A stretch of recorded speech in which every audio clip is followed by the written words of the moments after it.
స్తోత్రం. దేవుని నామానికి మహిమ కలుగాక.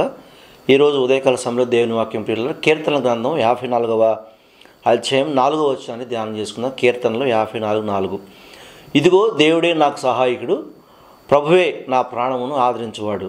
ఏమండి, behold God is my helper, the Lord is with them that uphold my soul అని చెప్పేసి వాక్యం సెలవిస్తుంది. దేవుడే నాకు సహాయకుడు, ప్రభువే నా ప్రాణమును ఆదరించువాడు.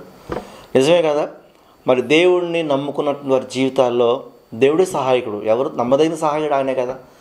ఆపత్కాలంలో సహాయం చేయడు ఆయనే కదా. ఇంకెవరు సహాయం చేస్తారు? ఎవరు సహాయం చేయరు.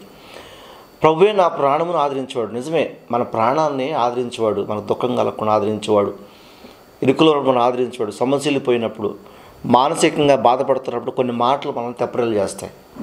మానసికంగా బాధపడుతున్నప్పుడు, మానసికంగా అలసిపోయినప్పుడు, మానసిక ఒత్తిడిలో ఉన్నప్పుడు కొన్ని మాటలు మనల్ని ఆదరిస్తాయి. ఆ మాటలే దేవుని యొక్క మాటలు అని చెప్పేసి ప్రభు పెట్ట మీకు మనం చేస్తున్నాం. స్తోత్రం కలుగునాక. ఒక వాక్యం చూసినట్లయితే యెషయా గ్రంథము 50వ అధ్యాయము 7 నుంచి 9 వచనం గమనించుకున్నట్లయితే, యెషయా గ్రంథము 50వ అధ్యాయము 7 నుండి 9 వచనం గమనించుకున్నట్లయితే వాక్యం సెలవిస్తుంది.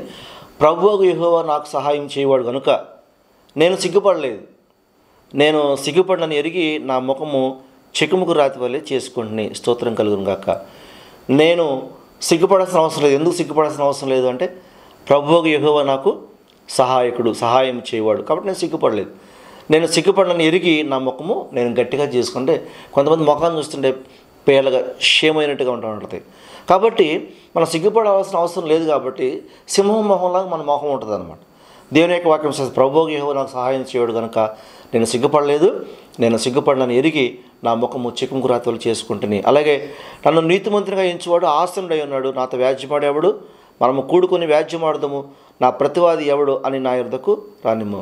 నా దేవుడు నాతో ఉన్నాడు కాబట్టి, దేవుడు నన్ను నీతిమంతునిగా ఎంచి ఆయన నీ నీతిమంతునిగా ఎంచినాడు కాబట్టి ఇంకా నాతో వ్యాజ్యమాడే ఎవడు?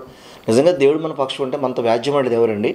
దేవుడు మన పక్షంగా ఉంటే మనతో గొడవలు పెట్టుకునేది ఎవరు? మనతో తగులు పెట్టుకునేది ఎవరు అని చెప్పేసి అని ప్రవక్త రాస్తూ ఉన్నాడు. అలాగే దేవుని వాక్యం మరొక వాక్యం చూసినట్లయితే, ప్రభువుకు యెహోవా నాకు సహాయము చేయును, నా మీద నేర స్థాపన చేయవాడెవడో వారందరూ వస్త్రం వలె పాతికిలిపోదురు, చెమట వారిని తినివేయును. దేవుడు నాకు సహాయం చేయను కనుక నా మీద నేరస్థాపన. నిజంగా దేవుడు మనకు సహాయం చేస్తే మన మీద నేరస్థాపన చేసేది ఎవరో, మనతో వ్యాజ్యమాడేది ఎవరో, మనం సిగ్గుపడేటట్టుగా మన ముఖాన్ని ఎవరి దగ్గర దించుకోగలుగుతాం? మనం అంత అవసరం మనకి లేదు. ఎందుకంటే ప్రభువే మన జీవితంలో సహాయం చేస్తాడని చెప్పేసి దేవుని యొక్క వాక్యం సెలవిస్తున్న. స్తోత్రం కలుగునక్క.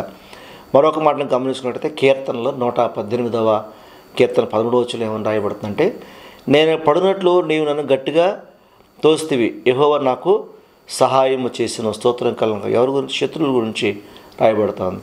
శత్రువులు మనం తోసినప్పుడు గట్టిగా తోయటం పడాలని, మనం పడిపోవాలని. కొంతమంది మనం పడిపోవాలని చూస్తూ ఉంటారు. కొంతమంది మనం చితికిపోవాలి, నలిగిపోవాలి, బాధపడాలి, దుఃఖపడాలని చూస్తూ ఉంటారు. కానీ దేవుడు మనకి అటువంటి పనిని చేయనివ్వడు. దేవుని యొక్క వాక్యం, నేను పడినట్లు నీవు నన్ను గట్టిగా తోస్తివి, యెహోవా నాకు సహాయం చేసి. కాబట్టి పిల్లరా, ఎవరు మనల్ని ఏ రీతిగా పడగొట్టడానికి ప్రయత్నం చేసినా దేవుడు మనకి సహాయం చేస్తారని చెప్పేసి దేవుని యొక్క వాక్యం రాయబడుతుంది. మరొక మాట చూసినట్లయితే దేవుని యొక్క వాక్యం రోమీయులకు రాసిన పత్రిక 8వ అధ్యాయం 31వ వచనం చూసినట్లయితే, రోమీయులకు రాసిన పత్రిక 8వ అధ్యాయం 31వ వచనం చూసినట్లయితే, ఇట్లుండగా ఏముందము, దేవుడు మన పక్షం ఉండగా మనకు విరోధి ఎవడో? దేవుడే మన పక్షాన ఉంటే మనకు విరోధి ఎవడండి? మనకు విరోధి ఎవడో లేడు. స్తోత్రం కలుగుగాక. దేవుడు, అందుకే దేవుడు అన్నాడు, ఇదిగో దేవుడే నాకు సహాయకుడు, ప్రభువే నా ప్రాణమును ఆదరించేవాడు. రోమపత్రికలో ఏం రాయబడిందంటే, రోమపత్రికలో 8వ అధ్యాయం 31వ వచనంలో, పిల్లరా, దేవుడు మన పక్షం ఉండగా మనకి విరోధి ఎవడు? ఇట్లుండగా ఏమందము, దేవుడు మన పక్షం ఉండగా మనకి విరోధి ఎవడు అని చెప్పేసి వాక్యం రాయబడుతుంది. కాబట్టి దేవుడు మనకు తోడుగా ఉంటే సిగ్గుపడాల్సిన అవసరం లేదు, మన వ్యాజ్యమాడడానికి భయపడాల్సిన అవసరం లేదు, ముఖాన్ని చిన్నబుచ్చుకోవాల్సిన అవసరం లేదు. ఏమండి, అలాగే మనకు విరోధి కూడా ఎవరు ఉండరు, మన దేవుడు ఉండనివ్వడని చెప్పేసి దేవుని యొక్క వాక్యం సెలవిస్తుంది. అలాగే మరొక మాటని చూసుకున్నట్లయితే, మొదటి దినవృత్తాంతాల గ్రంథము 12వ అధ్యాయం 18 చూసుకున్నట్లయితే, అప్పుడు 30 మందికి అధిపతి అయిన అమాషై ఆత్మవశే దావీదు, మేము నీ వారము, యెష్షయి కుమారుడా, మేము నీ పక్షాన ఉన్నాము, నీకు సమాధానం కలుగును గాక, నీ సహకారులకు సమాధానం కలుగును గాక, నీ దేవుడే నీకు సహాయం చేయని పలుకగా దావీదు వారిని చేసుకుని వారిని తన దండునకు అధిపతులుగా చేసిందని దేవుని యొక్క వాక్యం రాయబడుతుంది. కాబట్టి దేవుడు మనతో ఉంటే మనకు సమాధానం కలుగుతుంది. దేవుడు మనతో ఉంటే మనకి కృప కలుగుతుంది. మనతో ఉన్నవారికి కూడా మరి సమాధానం కలుగుతుంది. దేవుడే మనకు సహాయం చేస్తాడు. ఇది ప్రజలు గుర్తిస్తారు, మనం కాదు. ఇది ప్రజలు గుర్తిస్తారు. దేవుడు మనతో ఉన్న విధానాన్ని, దేవుడు మన పక్షం ఉన్న విధానాన్ని ఎవరు గుర్తిస్తారంటే ఎదుటివారు గుర్తిస్తారు. నిజంగా ఉదయకాల సమయంలో దేవుడు మన పక్షం ఉండగా మనకు విరోధి ఎవడు? దేవుడే మనకు సహాయుడై ఉంటే ఆయనే మన ప్రాణాన్ని ఆదరిస్తాడు. ఆయన మనకు తోడుగా ఉంటాడు. ఎక్కడ కూడా మనం ముఖం చిన్నబుచ్చుకోవాల్సిన అవసరం మనకి లేదు. కాబట్టి ఉదయకాల సమయంలో ఈ వాగ్దానాన్ని, ఈ మాటని దేవుడు మన పట్ల నెరవేర్చుకున్నాక ఈరోజు వాక్యం ఏంటో తెలుసా ప్రియులారా? ఇదిగో దేవుడే నాకు సహాయకుడు, ప్రభువే నా ప్రాణమును ఆదరించేవాడు. ఎవరున్నా సరే మనుషుల సహాయం వ్యర్థం. ఏమండి, ఏది కూడా మనల్ని ఆదరించలేదు, మనం బలపరచలేదు, సరిపడా సహాయం మనకు మనుషులు చేయలేరు. కాబట్టి దేవుని యొక్క వాక్యం సెలవిస్తుంది, దేవుడే మనకు నమ్మదగిన సహాయకుడు, ఆపత్కాలం సహాయకుడు. ఆయన మాత్రమే మన ప్రాణమును ఆదరించగలడు. ఆయన మాత్రమే మన ప్రాణమును బలపరచగలడు. ఆయన మాత్రమే మనపై కృప చూపించగలడు.